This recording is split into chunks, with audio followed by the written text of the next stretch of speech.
think that's a kind of good transition for us into our next session, which will be a panel that's going to focus on the disparate impacts of natural disasters and disease. As we've been discussing today, these storms and floods and wildfires don't affect everyone the same way, and that there are certainly communities and populations that feel the impacts and experience some of the challenges of these natural disasters in a much more acute way. So we're going to have a panel session now. We have 3 presenters to speak to us about this topic. And we're going to start with Robert Bullard, Dr. Robert Bullard, Distinguished Professor at Texas Southern University. Then we're going to hear from Dr. Lauren Hopkins, Chief Environmental Science Officer at City of Houston. And then Dr. Peter Hotez, Dean of the National School of Tropical Medicine from Baylor College of Medicine. So to start with, we're going to hear from Dr. Bullard, and he is the Distinguished Professor of Urban Planning and Environmental Policy at Texas Southern University. And after we hear from him, I will introduce Dr. Hopkins.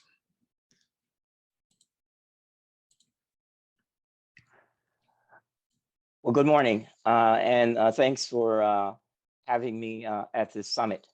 I'm a sociologist by training, and I'm an environmental sociologist. And I'm proud to say I am an environmentalist. My presentation this morning is Unequal Burdens of Disasters, Redirecting Priorities and Funding to Protect the Most Vulnerable People and Places. Next slide, please. My job, as I said, is to connect the dots, and we're good at connecting dots. Next slide. Over the last 4 decades, I've written 18 books that address a range of issues and disparities, whether it's dealing with housing, transportation, energy, food and water security, issues around transportation, issues around disaster response, planning, financing, and policies. It's 18 books, but don't tell anybody. The idea of these issues that make for underlying conditions, systemic and structural conditions that make disaster much worse. Next slide. If we look at the whole question of does government respond to disasters equally and fairly? Over the last, the book, The Wrong Complexion for Protection, How the Government Responds to Disaster Endangers African American Communities. Colleague, this is NYU Press book, 2012. And we looked at disasters over 8 decades, from the Great Mississippi Flood of 1927 and bringing it all the way up to Hurricane Katrina in 2005 and the BP spill of 2010. And no matter the disaster and the looking at the response and particularly the recovery and how policies, practices, and financing did not always operate in a way that allowed all communities to bounce back. And if you look at this government response to naturals and man-made disasters, as I said before, we saw that government did not, over these decades, did not treat all communities fairly. In major disasters, the most vulnerable populations generally suffer the earliest and most damaging setbacks because of where they live, their limited incomes, economic means, and lack of access to healthcare. Heightened vulnerability is not so much determined by the disaster itself, but by social, economic, and political conditions in our society that create these differences and disparities. So when we talk about this whole question of to what extent does race play in the way that government allocates funding and send resources, and the extent to which certain types of infrastructure are rebuilt, retrofitted, those things are not always done in a fair and equitable manner. Next slide. If you look at the whole question of,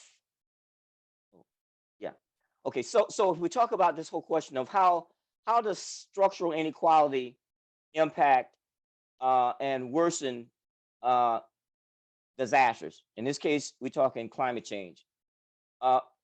Structural racism in terms of housing, land use, residential patterns, and policies will make the climate impacts worse in terms of greater risk from flooding, more heat islands, more bad air days, more pollution concentration. Racial redlining that occurred 100 years ago in the 1920s end up creating more vulnerability for neighborhoods flooding, more concentration of pollution, and urban heat islands is hotter. And now we know concentration of pollution, particularly PM 2.5, and more concentration of COVID. More heat and pollution also, when you add those two things together, mean more bad pregnancy outcomes, especially for Black women.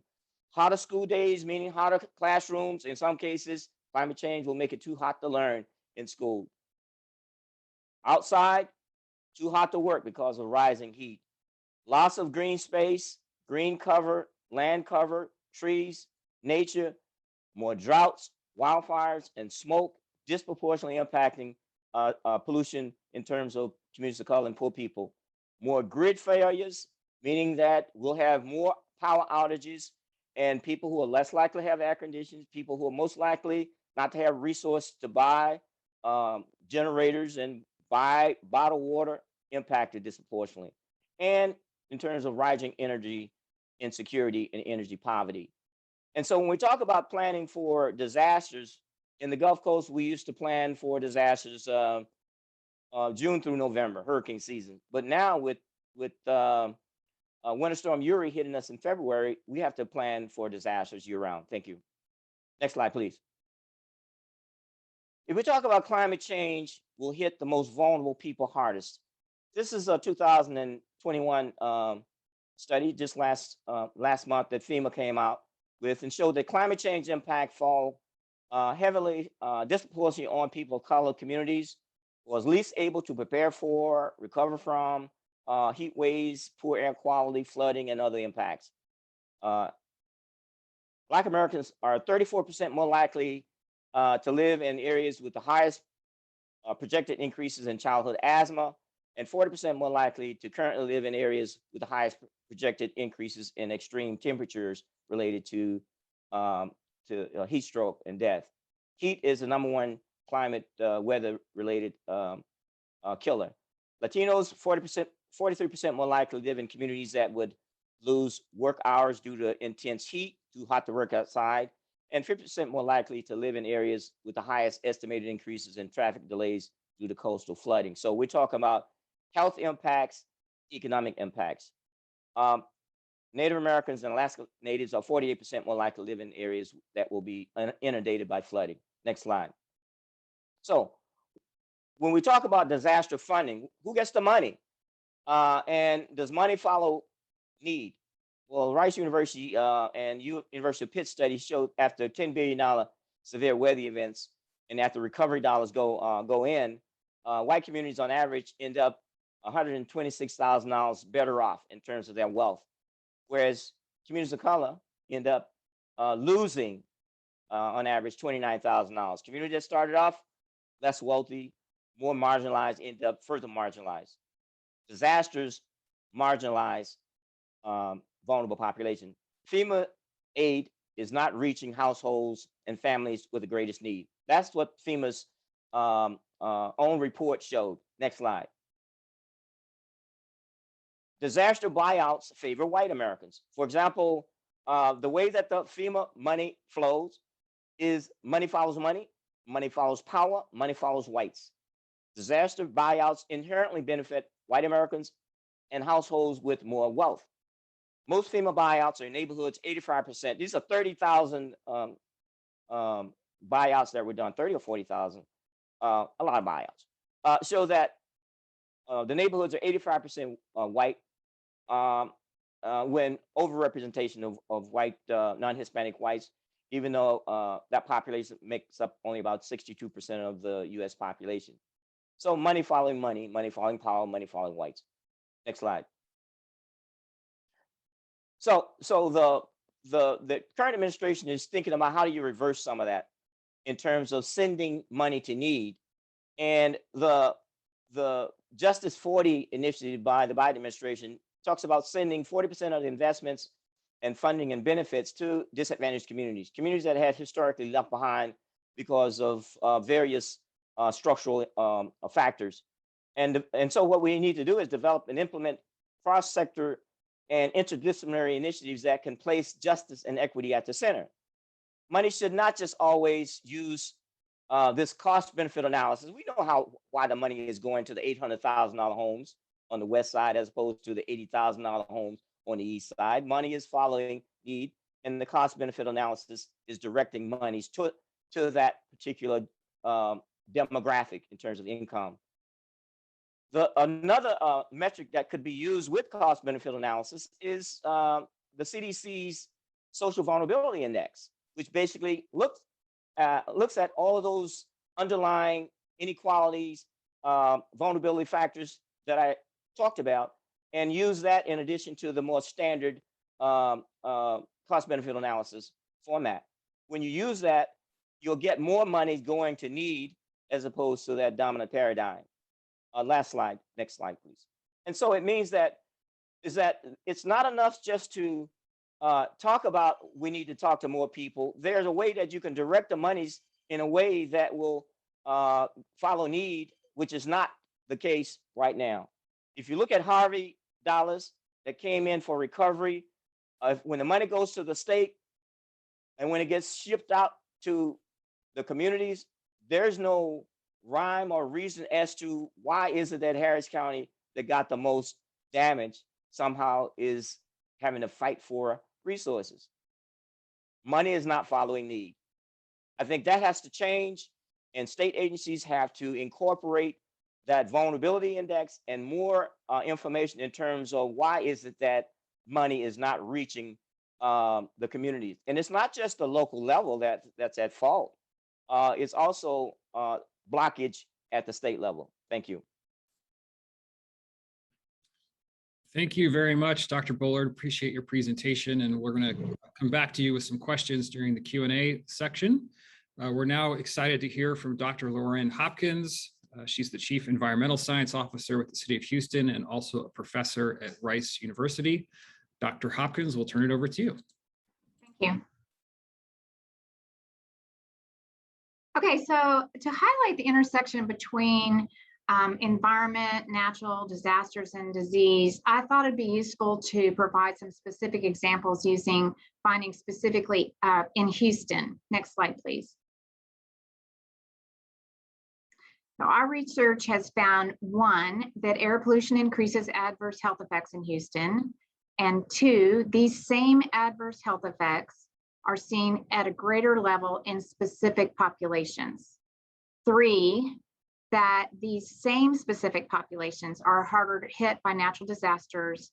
And 4, these same specific populations are more severely affected by disease. In this case, I'm going to demonstrate that with COVID-19. Next slide, please.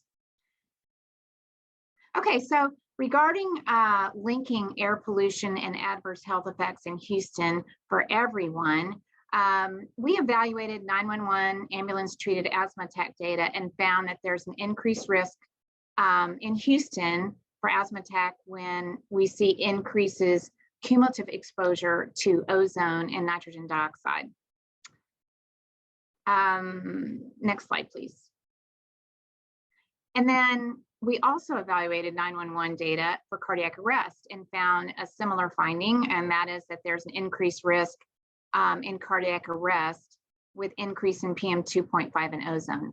And both of these adverse health effects that we're looking at with our own data, we're finding increased risk for African-American men and older populations. Next slide, please.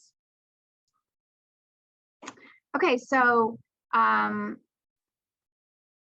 regarding the finding that these specific health effects are seen at a greater level in specific populations, in separate studies, which I've combined on this one slide for convenience, we evaluated the spatial variability of ambulance-treated asthma attacks and also cardiac arrest across Houston, and found overlapping high rate regions. And you can see here, the purple is a finding that the ambulance-treated asthma attack rate is 6 times higher in the purple region compared to the rest of the city. And the black hashed area indicates that the cardiac arrest rate, according to ambulance data, is 2 times higher in that black hashed area compared to the rest of the city. And for the vast majority of that spatial variation, you see overlapping. The hashing of the black and the purple are overlapping. And who lives in these areas? Well, it's populations that consist of socioeconomic disadvantaged people. And I've highlighted some of the zip codes on here so that we can see what kinds of zip codes are inside of the high rate region. You can see there on the, in this case, we're looking at the east side of town, and you can see the Houston Ship Channel there. And then we have this reference, the black zip codes, the ones that are outlined in black are reference populations, but I'm going to refer to in a couple of slides. Next slide, please. Okay, so regarding this claim that I had in the beginning slide, that the finding that the same specific populations are harder hit by natural disasters, I wanted to zoom in on a specific zip code because it's just a great way to highlight what's happening with the intersection of all of these factors. And so this zip code is 77012. You can see that it's in the high rate region of ambulance-treated asthma attacks and of cardiac arrest. It was identified by a different researcher as a high rate region for flooding, and that's the blue hashing. And it sits next to Valero refining, and it was specifically hit during Hurricane Harvey when the high winds and the high rains caused a floating roof tank to fail, and the community experienced high benzene concentrations in the neighborhood. So this is what communities are dealing with, and I think it's a really good example of why we can't look at any of these factors separately. This is a zip code where we really need to target interventions and consider the fact that they are really experiencing multiple stressors. And with the multiple stressors, I want to indicate that, the first slides that I was talking about, these studies that indicate that we have health effects associated with air pollution, like we all know that, but we have some specific findings here in Houston about cumulative effects and this and that. But the story is that even if air pollution was all over the city at the same level, these populations would be hit harder because they're under multiple stressors and because of other things like access to care and routine medication and things like that. So next slide, please. So what I want to do next, just to wrap this up, is I want to show you how they're dealing with COVID-19 and other diseases. So again, these are the comparison zip codes. Next slide, please. These zip codes were actually self-identified by the Healthy Port community. They asked for the information, specifically people from those zip codes that belong to that community, and that's how those were chosen. So what you can see in this slide, which is very busy, but what you see is that the goldish zip codes have this darker color, and the darker color indicates that they had high, or they continue to have high positivity rates for COVID-19, and they also are high for the EJ index for respiratory hazard. And then the 77007, 77019, 77098, all of those very light ones are low for both of those. Next slide, please. And how are they dealing with their high positivity rate? They're very poorly. This is a slide that indicates that not only are they, high for the EJ indexes, and we've already indicated all the other ways that they're high, they're also very low for fully vaccinated rate. And so this one is specifically about the cancer index, EJ index for cancer, and the next slide, please. And this is for respiratory hazards, same scenario. So these are the zip codes we target for all kinds of things. And just to emphasize that they need to be looked at, not in a vacuum, but with all the stressors together. Thank you.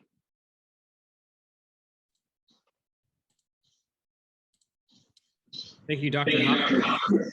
Appreciate your presentation, and we'll also have you come back for the Q&A at the end of this panel session. As a reminder, if you have questions for the panel, please feel free throughout the panel session to enter those in the Q&A box. That'll give the panelists a head start for when we get to the Q&A section after our next speaker, who I'm very excited to introduce, Dr. Peter Hotez, the Dean of the National School of Tropical Medicine at the Baylor College of Medicine. He is a member of TAMEST from the National Academy of Medicine. And an additional honor I read about this week is that he's going to be Grand Marshal for the Thanksgiving Day Parade in Houston this year. So very excited to turn it over to you, Dr. Hotez. Thanks for joining us. Well, thank you so much. And it's great to be back as part of TAMEST. Did you want me to share the screen, or how did you want to do that? We can advance slides for you if you just want to give us an audio cue when you're ready. Okay. Yeah, go ahead to the first slide, please.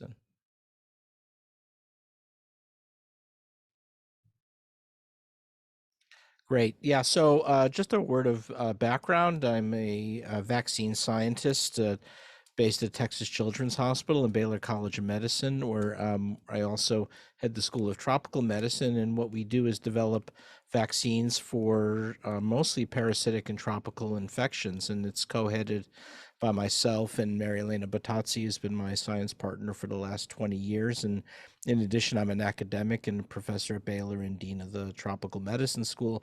We've been mainly focused on parasitic disease vaccines. Most people know us now for our coronavirus vaccine work. That came more recently. About a decade ago, we started on that. Now we have a COVID-19 vaccine that's being accelerated globally. Next slide.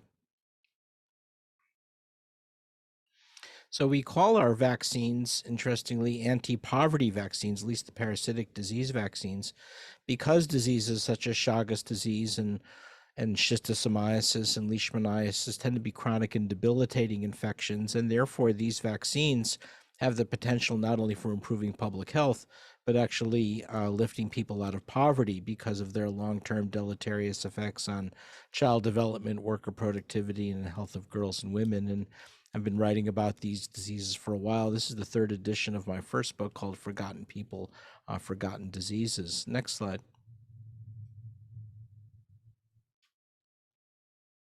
So let me give you an example of one which is an important problem and one we study in our School of Tropical Medicine that's here in the US.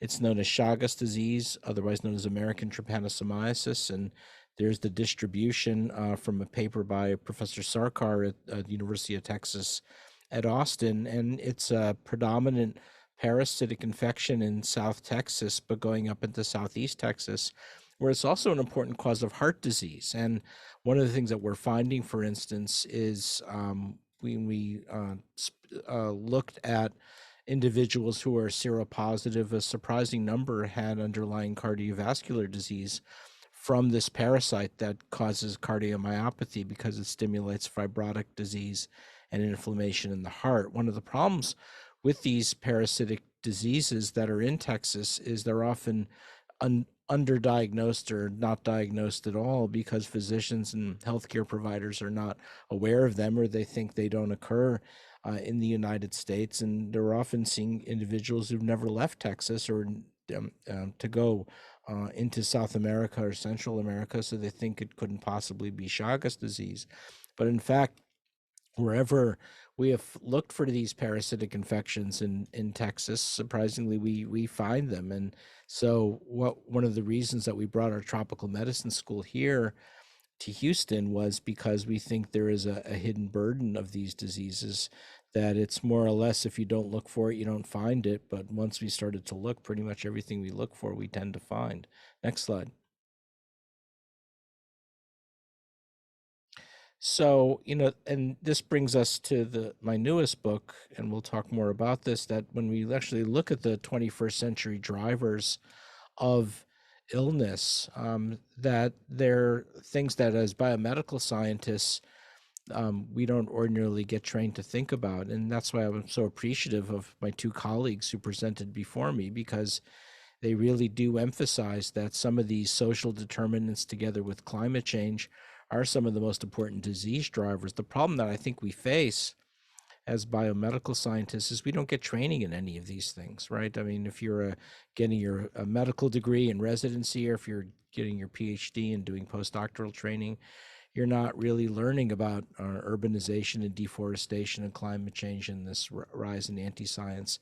So part of the side bars of the book is it's a call to think about broadening our training, especially at our great university systems that we have at UT and A&M and Texas Tech and UH and others. You know, those are great strengths, and yet we tend to separate them with a big wall between that and our health sciences campuses. And I think we have opportunities to bring them together at a more meaningful level to really address disease holistically. Next slide, please. For instance, poverty here in Texas, where we're finding lots of tropical infections. And the point is, it's not only diseases being imported across our southern border. In fact, we're seeing predominantly that it's not, that there's actual transmission here. So in the top are some pictures that I took during our Zika epidemic in 2016. If you remember, in South Texas, we had a focus of Zika virus infection, as well as in South Florida.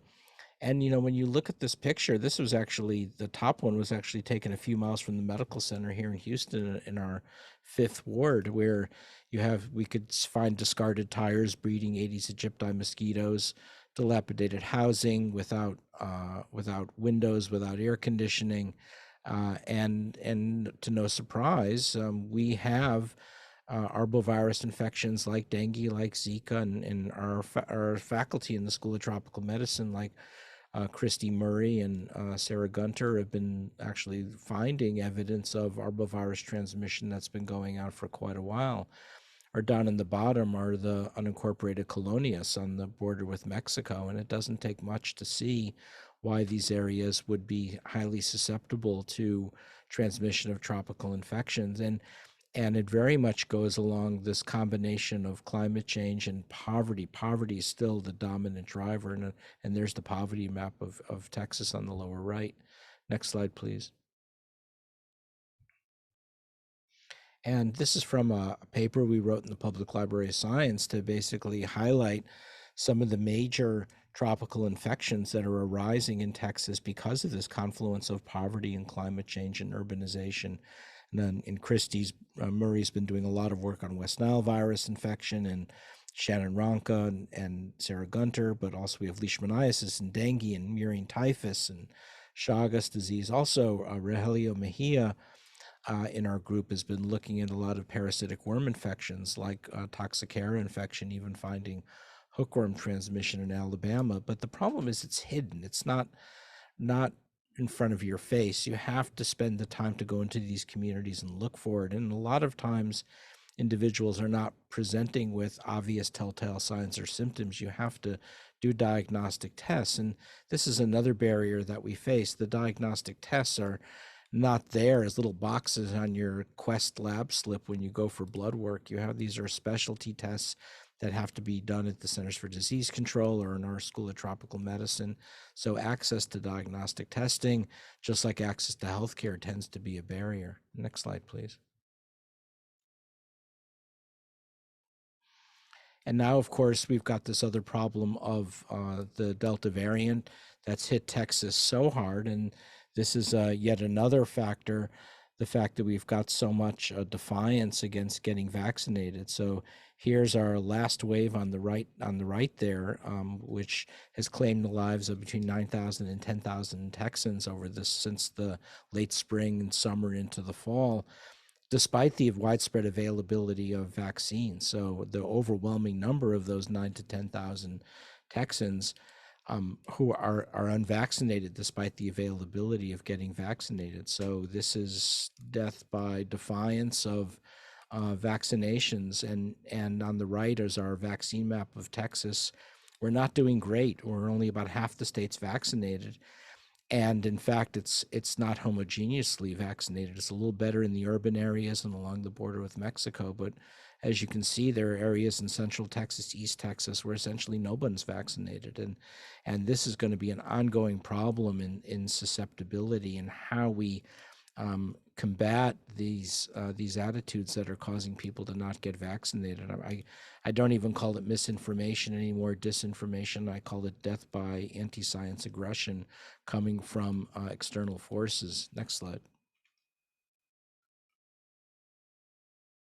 So one of the things that we're also doing here in Texas is now making vaccines not only for Texas, but also globally. In our COVID vaccine, now we're in discussions with India, Indonesia. Now it's being scaled up for production and should be ready soon for emergency use authorization, which is really exciting that we have the ability to make that impact. So I'll finish up. I think we're almost done.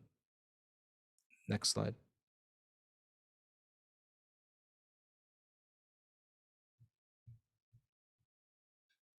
So I'll stop there. I mean, I think we have this ecosystem now that's evolved over time, where we move from vaccines to autism, and it's become increasingly politicized under this banner of health freedom, medical freedom, and now it's going global. So this has become yet another activity, another driving social determinant is fighting this rise in anti-science that's causing the death of so many Texans and so many Americans. And the last comment I'll make is, we put a lot of infrastructure into fighting things like global terrorism or nuclear proliferation or cyber attacks. And in fact, it's the anti-science aggression that's killing far more Texans, far more Americans than any of those things combined. And we need to look at new and innovative ways to combat it. So I'll stop there, Terrence, and happy to stay for questions. Thanks so much, Dr. Hotez, and thanks to the other panelists, Dr. Bullard and Dr. Hopkins as well. We'll ask you to turn your cameras back on and we'll go into the Q&A portion of the panel here. We've had some great questions come in today, and I know we haven't had time for all of them, but we encourage you to type those questions into the Q&A box so that we can have a robust discussion with the panel today. And we've had some really good ones on for this panel. I think the kind of key question that seems to be universal from all the questions that have been submitted is, where do you start? So these are large systemic issues that we're talking about, the disproportionately affecting underserved communities. And so where do you really want to begin if you're going to address some of those inequalities? So what I'll ask is for Dr. Bullard to answer first, and then we'll hear from Dr. Hopkins and then Dr. Hotez, just the same order that you presented your research and presentation. So Dr. Bullard, we'll hear from you first. Okay, thank you very much. I just realized I have a CDC background. I was on another call and I didn't change it. Well, I think we have to start with recognizing the fact that a lot of the issues as it relates to responding to disasters and the extent to which vulnerable populations are further marginalized by disasters, we have to also look at structural inequality and systemic racism.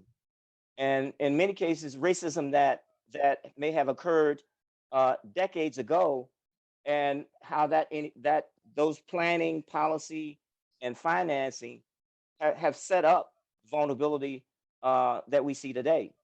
And the fact that redline communities are also communities that have the greatest vulnerability for flooding, the greatest vulnerability for urban heat islands to be hotter, the greatest vulnerability to be pollution, saturation, hot spots, and COVID. So that's three areas right there. And it's not just poverty that's driving it, because middle-income African Americans who make $50,000 to $60,000 a year are more likely to live in neighborhoods that are more polluted than whites who make $10,000 a year.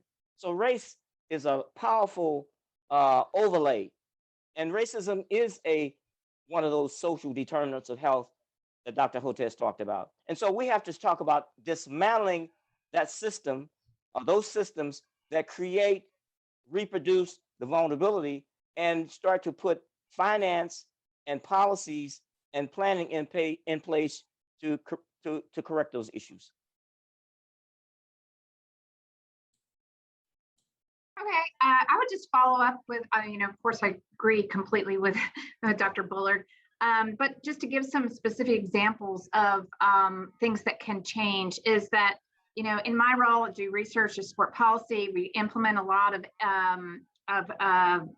different grants to help out in these communities, and they do not work together. They're conflicting. It's a government problem, but somehow it needs to be fixed. I'm just going to give you a quick example. In the 5th Ward, we have this cancer cluster, and we have contamination under homes. Now, because of the way the EPA is structured, there's no mechanism for the people with the contamination under the homes to be compensated for their loss. They live in a situation, even if there's not future exposure, there was past exposure, they still have contamination under their homes. It's hurt their property values. There's nothing in the law that says that they can be compensated for that. At the same time, we have a HUD lead abatement program. Those houses have lead paint in them. They're just older and they were built before 1978. We cannot use funds for lead abatement that is in the health department on a property that's contaminated. Now, and we have the contaminated plume underneath. Now, how are we going to help them when we have programs that don't work together? We got to quit being siloed, which we're all saying, but I see it on a day-to-day basis how we can't, and we can help some of the populations because, one of the homeowners, doesn't have clear title. She doesn't have clear title because, her dad died, and she's in some, have to have $10,000 to change the title or something like that, and so we can't help a poor person in their home that is being affected by all kinds of, problems. Anyway, that would be my place to start. Thank you. And Dr. Hotez, we'll hear from you as well. Yeah, I mean, one of the problems is we have a bit of a chicken and egg phenomena where, we've written to the NIH for funding to, really fully elucidate the epidemiology of these diseases. And then they'll come back and say, well, you're not really giving us a lot of data on the extent of these diseases. And I say, well, that's because we haven't had the funding to look for these diseases at the level we need them. So to break that impasse, we've been able to work now with the Texas State Legislature, and they put forward a bill a few years ago where they're giving funds to some of the public universities, and we're actually, some of it's being subcontracted to Baylor to actually go into these communities and collect samples through serologic testing to look for antibodies to these pathogens, or actually to collect soil samples, looking for the pathogens in the soil like Toxicara.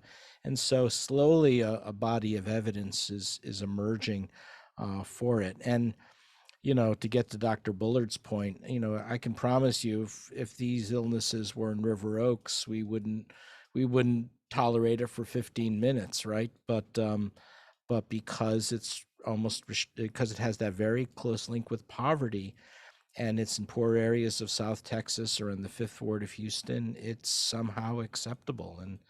And this is what we mean by health disparity at a very granular level. From my point of view, these neglected diseases of poverty are some of the most glaring examples of health inequity. And at the national level now, we've also now worked with Senator Cory Booker in New Jersey and another two congressmen, Chris Smith of New Jersey and Hank Johnson of the Atlanta area, and Congresswoman Sheila Jackson Lee's been interested in this, about asking the Centers for Disease Control to take this on in a bigger way as well. Thank you. We're almost out of time for this panel, but I'd like to kind of stretch the time a little bit and see if we can work in one more question here. Dr. Hotez, you talked a lot about some of the effects of the anti-science movement and how we're seeing impacts of that with COVID-19. I was curious if we could hear from the panel, and again, we'll probably just go in the same order we did last time. Start with you, Dr. Bullard. How you see the effects of the anti-science movement intersecting with environmental justice and disparate impacts of natural disasters and disease, and particularly what the research community needs to be doing and preparing for in order to respond to the anti-science movement. So Dr. Bullard, we'll start with you and then hear from Dr. Hopkins and finish with Dr. Hotez. Thank you. Well, I think the way that we have to continue to combat anti-science is with more data, with more facts, with better communication, science communications, risk communications. We have to be relentless in getting the messages out there. For example, when Hurricane Harvey hit Houston, and when NASA and when those startup shutdowns of the refineries and the plants happened, NASA volunteered to send their very sophisticated plane to fly over to find out and detect what kinds of releases and the chemicals that were sent out there. And well, as far as the newspaper goes, it says, we don't want your help, NASA. TCEQ and EPA Region 6 can handle it. And later on, we found out about the levels of emissions that came, benzene and other kinds of chemicals that were released. So again, some communities are considered expendable. And when we have our best science that could have been used to gather that data real time, it was refused. And that's the kind of, it's not just misinformation or lack of gathering data that's needed to make decisions about what happened after Harvey, post Harvey, not just the flooding and the and oftentimes will leave out our communities of color, poor communities, and communities that historically have borne the burden of elevated environmental health disparities and pollution.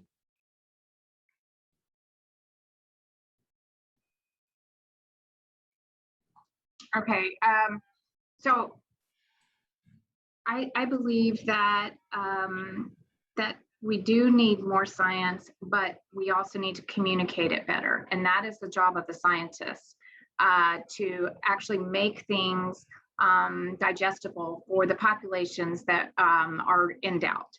And then we also need to, look to the leaders. I mean, you saw Mayor Turner on, TV getting his vaccine, and that was really important.